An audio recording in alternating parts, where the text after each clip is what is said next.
Boa noite. Olá, boa noite. Começa agora o Repórter Brasil. E estes são os destaques de hoje. A vacina chinesa começa a ser testada aqui no Brasil. Os primeiros voluntários foram vacinados hoje e mais. A Anvisa autoriza testes de uma outra possível vacina contra o novo coronavírus. O Ministério da Economia entrega ao Congresso a primeira parte da proposta de reforma tributária do governo. O senador José Serra é alvo de uma nova operação da Polícia Federal. E você vai conhecer a proposta que quer prorrogar o fundo que financia a educação básica. Voluntários brasileiros já foram vacinados com a Coronavac, a vacina chinesa que, se for aprovada, vai ser distribuída pela rede pública de saúde contra a Covid-19. Os primeiros 890 voluntários são do Hospital das Clínicas de São Paulo. E quem traz as informações ao vivo para a gente é a repórter Anne Zanetti. Oi, Anne, boa noite. Olá, Paulo, Cati, boa noite a vocês e a todos. A aplicação da Coronavac começou, portanto, hoje, por enquanto, nos profissionais de saúde do HC, que é o maior hospital público da América Latina. Mas, ao todo, 9.000 voluntários de 5 estados, mais o Distrito Federal, participarão do estudo. A vacina é produzida pelo laboratório chinês Sinovac Biotech. Veja agora na reportagem. A primeira voluntária vacinada é médica no Hospital das Clínicas de São Paulo. Ela faz parte do grupo de voluntários que participa da terceira e última etapa do desenvolvimento da Coronavac, produzida pelo laboratório chinês Sinovac Biotech. Eu fico muito contente de poder participar dessa experiência.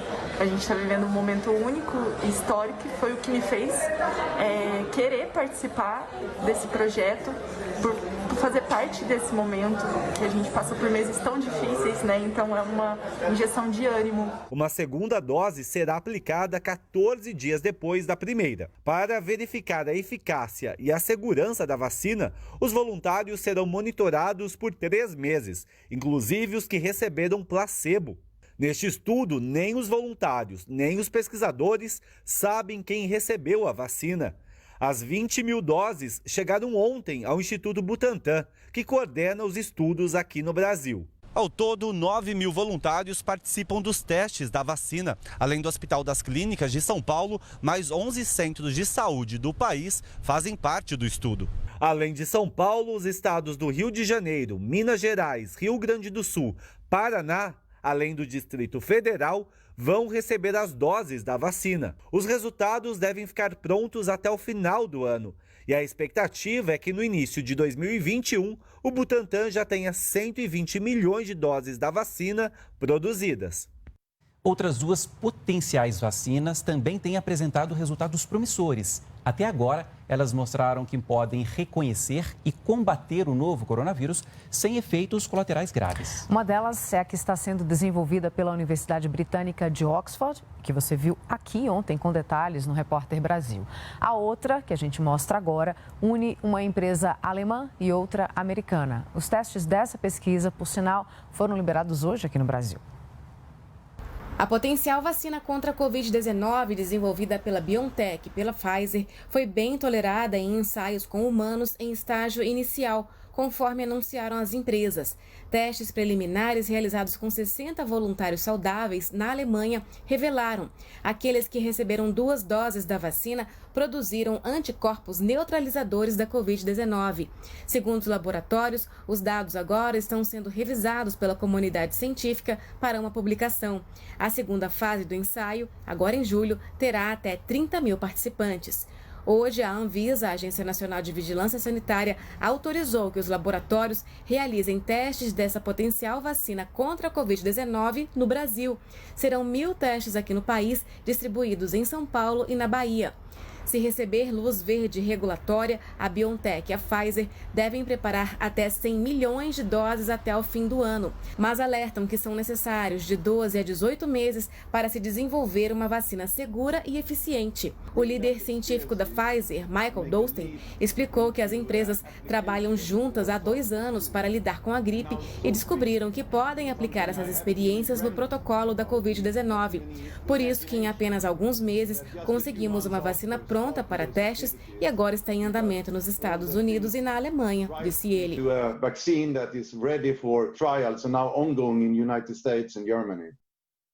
A Organização Pan-Americana da Saúde alertou hoje que a pandemia da Covid-19 não mostra sinais de desaceleração nas Américas. A maioria dos casos e mortes acontecem nos Estados Unidos, aqui no Brasil e também no México. Quem traz os detalhes sobre esse assunto ao vivo para a gente é a repórter Mariana Jungmann. Oi, Mariana, boa noite. Oi, Paulo, Catiúcia, boa noite a vocês, boa noite a quem nos acompanha de casa. Pois é, a Organização Pan-Americana de Saúde registrou que somente na última semana foram 900 mil novos casos de Covid-19 aqui nas Américas, com 22 mil mortes, a maioria delas, como a Catiúcia disse, no Brasil, México e Estados Unidos. Mas também pontua que boas medidas de controle foram tomadas nos países do Cone Sul, Argentina, Uruguai e Chile, também no Caribe e no Canadá, e pede que os países observem seus dados regionais, locais, sobre doenças crônicas mais comuns na população e também as doenças endêmicas mais comuns, como é o caso da dengue ou pode ser o caso do HIV, por exemplo, para tomar medidas de proteção dos grupos mais vulneráveis. Paulo e Catiúcia. Obrigado, Mariana. A Organização Mundial da Saúde chamou atenção esta semana para o risco de contaminação dos povos indígenas, já que muitos vivem em condições precárias. Aqui no Brasil, o Instituto Butantan, em São Paulo, testa moradores das comunidades indígenas. Esta comunidade indígena fica no litoral paulista.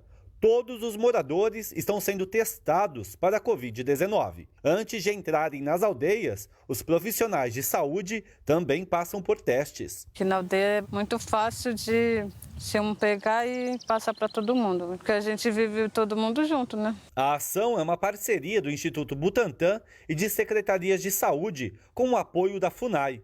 Além dos testes, são distribuídos máscaras, itens de higiene e alimentos. A gente não tem estrutura nenhuma, né? A estrutura, se caso houvesse algum caso de confirmação, a gente não saberia onde isolar, né? A gente entende que é um bem para a comunidade também, né? No estado de São Paulo, vivem cerca de 6 mil indígenas. O objetivo é testar os moradores de todas as aldeias e orientar essa população para evitar a disseminação da doença. As populações indígenas são mais vulneráveis ao coronavírus. Como eles não têm contato e o número de anticorpos é menor, então a resistência deles acaba sendo, no contato, acaba tendo uma proliferação maior. E eles vivem num convívio social muito próximo, porque culturalmente não existe distanciamento social para eles. O governo de São Paulo anunciou hoje a troca do secretário de Saúde do Estado.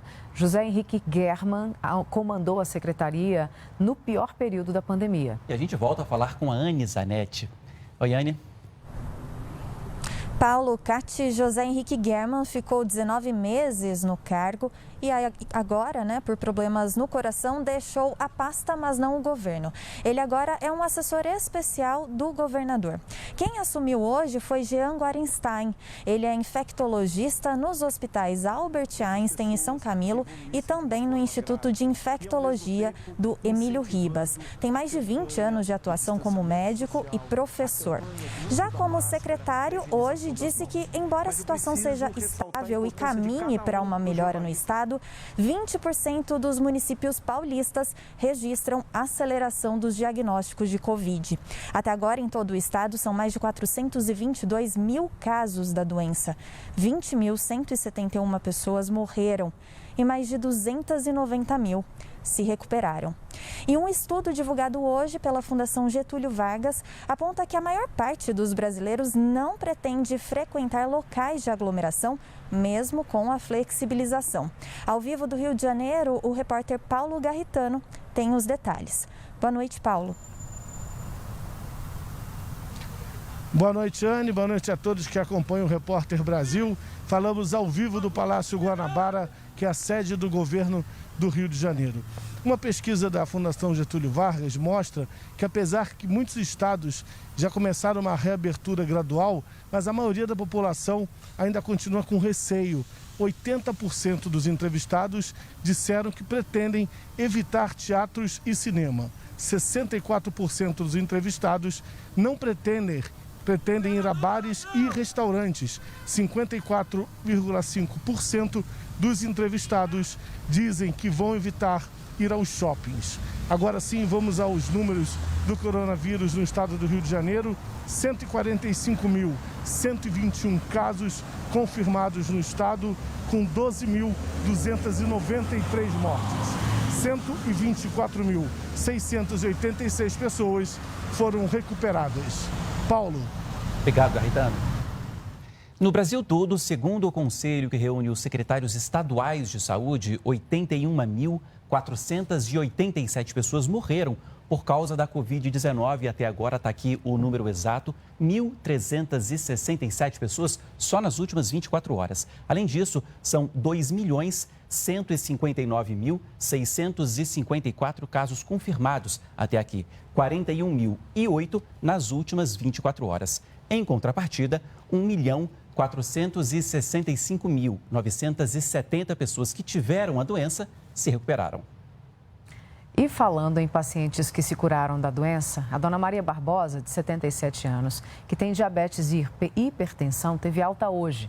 Ela foi a 1000ª paciente recuperada da Covid-19 no Hospital Presidente Vargas, lá em Fortaleza, e teve recepção especial na saída. Veja na reportagem da nossa afiliada, a TV Ceará. Aplausos, expressão humana de aprovação.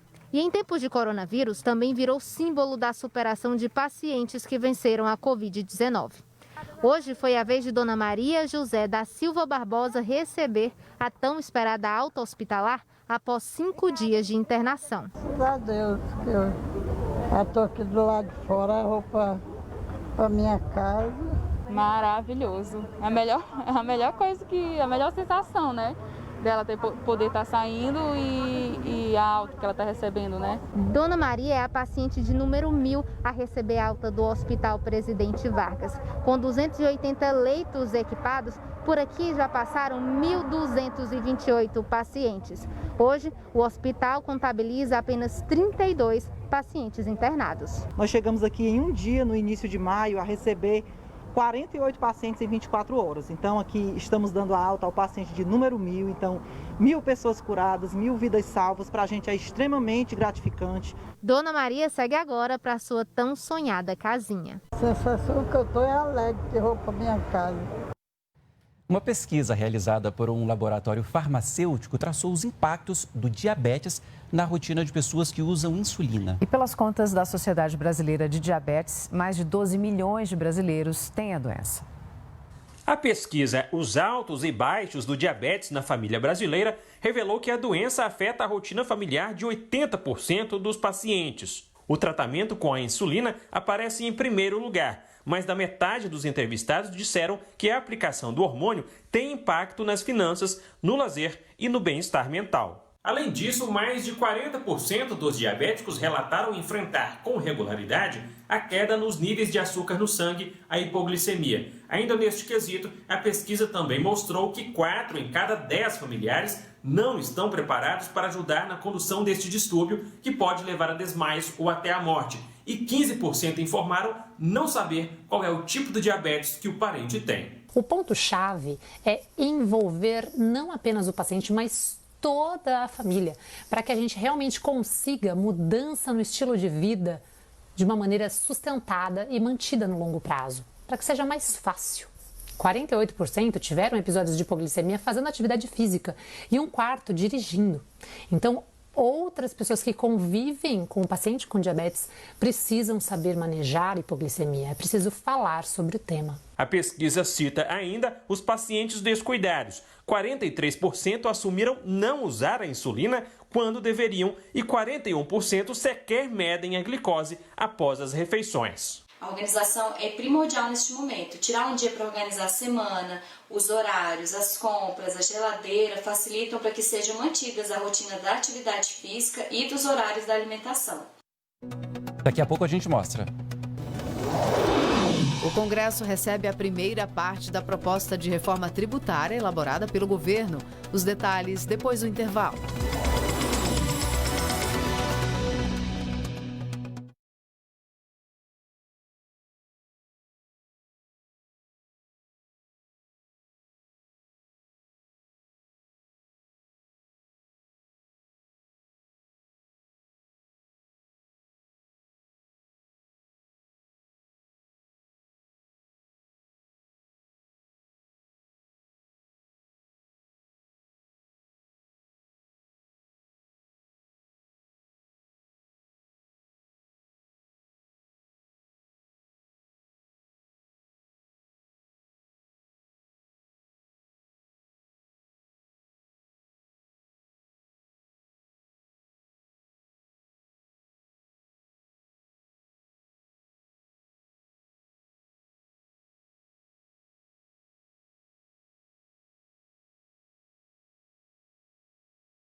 A Câmara dos Deputados discute neste momento a proposta de emenda à Constituição que cria um novo Fundeb, o Fundo de Desenvolvimento e Valorização dos Profissionais da Educação. O fundo é a principal fonte de recursos para a educação dos estados e municípios. O repórter Daniel Ito acompanha os debates e, ao vivo, conta as novidades para a gente, né, Daniel? Boa noite.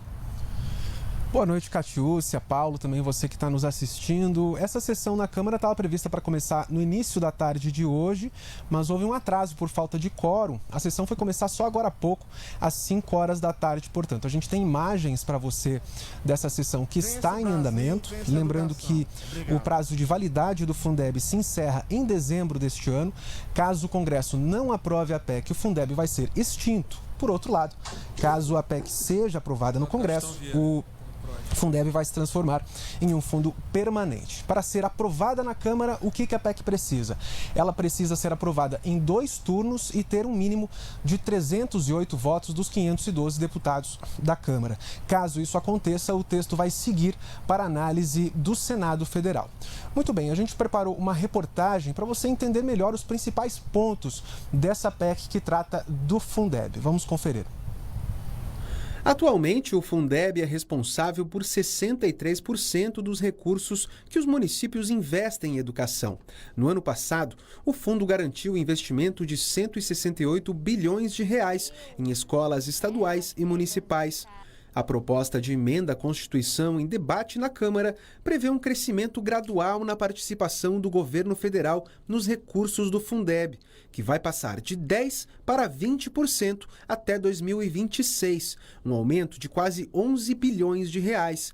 Se a proposta for aprovada, os estados com maior desigualdade na educação devem ter prioridade.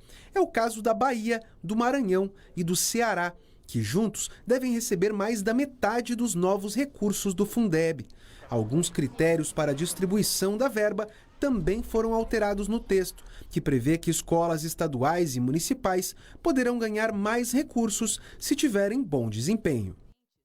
Ainda na sessão de hoje, a relatora da PEC do Fundeb, deputada Dorinha Rezende, apresentou um novo parecer que traz mudanças no texto. A principal delas é que a participação do governo federal aumenta 23% e não 20% até 2026, se a proposta for aprovada.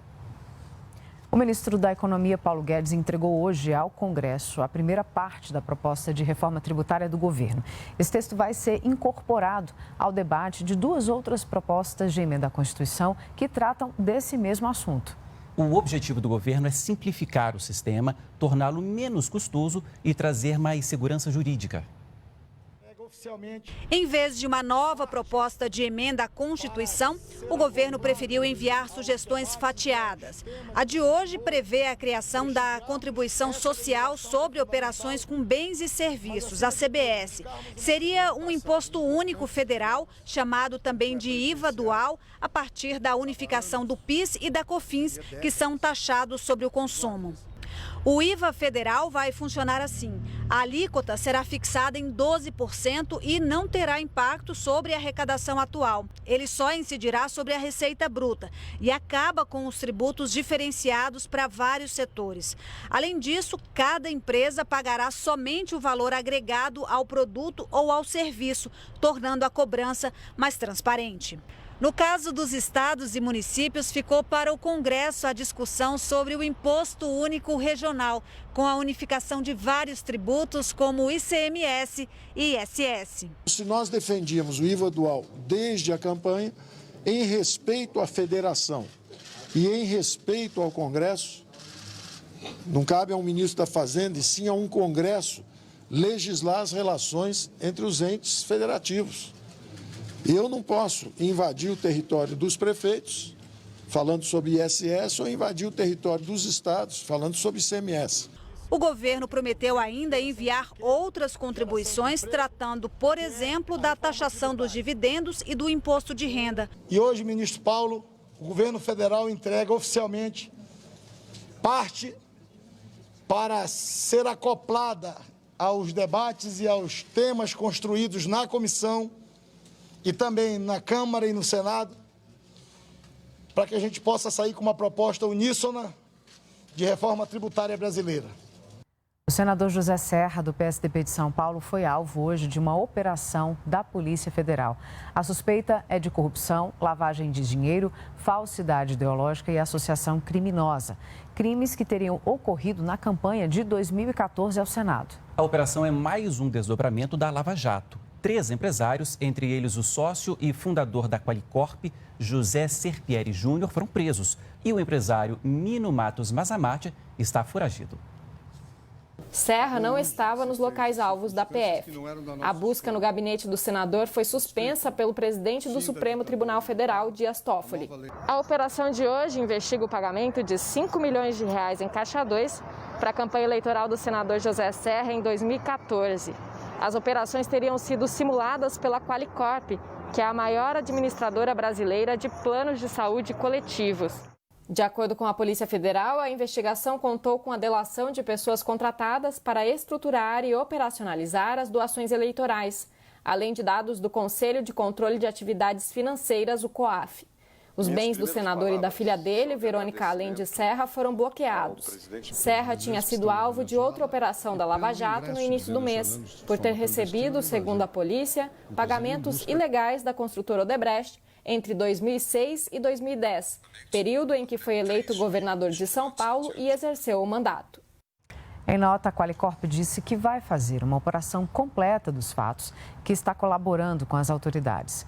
O advogado do fundador da empresa, José Serpieri, disse que os fatos investigados ocorreram há 6 anos e, portanto, não há qualquer motivo para uma medida tão extrema. Já o senador José Serra, também em nota, afirmou que a decisão da Justiça Eleitoral é baseada em fatos até então desconhecidos pelo senador, num inquérito em que ele jamais foi ouvido. Além disso, lembrou que as contas da campanha sempre estiveram a cargo do partido e que foram aprovadas pela Justiça Eleitoral. 9 pessoas foram presas hoje numa operação contra a pirataria de materiais de cursos preparatórios. Segundo as investigações, a fraude rendeu R$15 milhões aos suspeitos. A operação cumpriu mandados no estado do Rio e nas cidades de Juiz de Fora e Borda da Mata, em Minas Gerais. Os materiais pirateados eram elaborados por cursinhos preparatórios para concursos públicos. A Polícia Civil apontou que a quadrilha invadiu os sistemas de aulas havia pelo menos 20 anos. Os cursos pirateados eram vendidos pela quadrilha por valores até 90% mais baixos. A estimativa é que a ação da quadrilha tenha causado prejuízo de cerca de R$67 milhões às empresas proprietárias dos conteúdos originais. Os 9 presos vão responder pelos crimes de associação criminosa, lavagem de dinheiro e crime contra o patrimônio imaterial. A Caixa Econômica Federal bloqueou hoje contas da poupança social. É nelas que são feitos os pagamentos do auxílio emergencial. O banco suspeita de fraudes. Os usuários do aplicativo Caixa Tem devem procurar uma agência da Caixa, levar documento pessoal e regularizar o cadastro.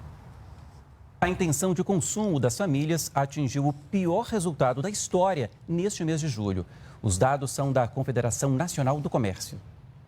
O Índice Nacional de Consumo das Famílias foi de 66,1 pontos em julho, o que representa uma queda de 4% em relação ao mês anterior. Na comparação com julho do ano passado, a redução é ainda maior, de 26%. O que mais pesou para esse resultado negativo foram o consumo menor das famílias, a diminuição da renda, a dificuldade de acesso ao crédito e a perda do emprego.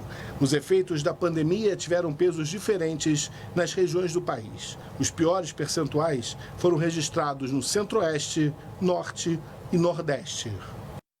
A Agência Nacional de Energia Elétrica decidiu hoje prorrogar até o fim do ano a proibição de corte de energia das famílias de baixa renda por falta de pagamento. A regra valia até o fim deste mês, mas a ANEEL estendeu o prazo para os beneficiados pela tarifa social até o fim do estado de calamidade pública em razão da pandemia. A partir de agosto, mês que vem, volta a ser permitido o corte para outros consumidores residenciais e comerciais. Na semana que marca a contagem de 1 ano para as Olimpíadas de Tóquio, lá no Japão, o Comitê Olímpico do Brasil reabriu o centro de treinamento no Rio de Janeiro. O retorno às atividades é gradual e, para treinar, os atletas precisam seguir um protocolo específico de segurança. O espírito olímpico não está mais de quarentena. Depois de 4 meses, o centro de treinamento do time Brasil, no Rio de Janeiro, foi reaberto. 31 atletas de 9 modalidades já retomaram as atividades no Parque Aquático Maria Lenk. Na semana que vem, chegam mais 9 atletas da canoagem slalom. De acordo com o Comitê Olímpico do Brasil, tudo está sendo feito com controle e segurança. Todos fizeram testes de Covid-19 e tiveram confirmação de não estarem contaminados. Todas as normas que foram estabelecidas em nosso protocolo estão sendo observadas e a gente segue assim ainda aprimorando esses controles diante dos próximos dias, né, para nós avaliarmos o que efetivamente pode ainda ser melhorado, de sentido que a gente ofereça as condições de segurança para os nossos atletas. A nadadora Ana Marcela Cunha, que já está classificada para a Olimpíada de Tóquio, é uma das atletas que voltaram a treinar. Um momento bom de a gente estar conseguindo retornar. Se tudo acontecer no próximo ano de 2021, é aquela sensação de começar, né, tudo de novo em busca de um sonho. Faltam exatos 1 ano e 3 dias para os Jogos de Tóquio e os atletas têm pela frente 4 degraus importantes. Uma subida difícil. O primeiro degrau é a volta dos treinamentos em alto rendimento. O segundo, o retorno das competições. O terceiro são os Jogos em Tóquio. E o quarto degrau, a conquista da medalha e do pódio. Mas é preciso ter foco para que o sonho olímpico não caia escadaria abaixo. Estamos enfrentando um momento muito difícil, mas que vamos passar por ele, vamos retomar a nossa condição de preparação, vamos trabalhar o próximo ano muito forte pela frente para que consigamos chegar em julho de 2021 na nossa melhor condição, como estávamos nesse ano, e que todos possam representar muito bem o Brasil. Bom, o Repórter Brasil de hoje termina aqui. Boa noite. Obrigada pela companhia, uma ótima noite. Até amanhã. Tchau.